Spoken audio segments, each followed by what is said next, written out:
భారతదేశంలో కేదార్నాథ్ నుండి రామేశ్వరం వరకు కొన్ని ప్రముఖ శివాలయాలు దాదాపు 79 డిగ్రీస్ రేఖాంశంపై ఒకే సూటిగా ఉన్నాయి. కానీ ఇది ఖచ్చితంగా శాస్త్రీయంగా నిర్ధారించబడిన అంశం కాదు. ఎక్కువ ప్రజాదరణ పొందిన క్లెయిమ్ మాత్రమే. నిజానికి అవి ఒకే రేఖాంశంపై ఖచ్చితంగా ఉండవు.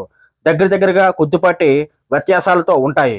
ఎక్కువగా చెప్పబడే ఆలయాలు ఉదాహరణకు కేదార్నాథ్ ఉత్తరాఖండ్ సుమారు 79.07 డిగ్రీస్, కాళేశ్వరం తెలంగాణ సుమారు 79.91 ఈస్ట్, శ్రీకాళహస్తి ఆంధ్రప్రదేశ్ సుమారు 79.70 ఈస్ట్, ఏకంబేశ్వర ఆలయం కాంచీపురం తమిళనాడు సుమారు 79.70 ఈస్ట్, తిరువన్నమలై తమిళనాడు సుమారు 79.07 ఈస్ట్, జంబుకేశ్వర ఆలయం తమిళనాడు సుమారు 78.71 ఈస్ట్. గమనిక, ఇది 79 డిగ్రీల నుంచి గణనీయంగా దూరంలో ఉంది. చిదంబరం నటరాజ ఆలయం తమిళనాడు సుమారు 79.69 డిగ్రీస్ ఈస్ట్, రామనాథ స్వామి ఆలయం రామేశ్వరం తమిళనాడు సుమారు 79.31 ఈస్ట్.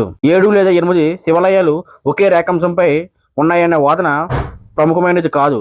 కానీ ఖచ్చితంగా సమరేఖగా ఉండడం వల్ల ఈ ఆలయాన్ని కూడా భారతదేశ చిత్రపటంలో ఒకే వరుసలో ఒకే లైన్గా దేవాలయాలు అన్నీ కూడా ఉంటాయి. దీనిని రహస్య సూటి రేఖ అని పిలుస్తారు.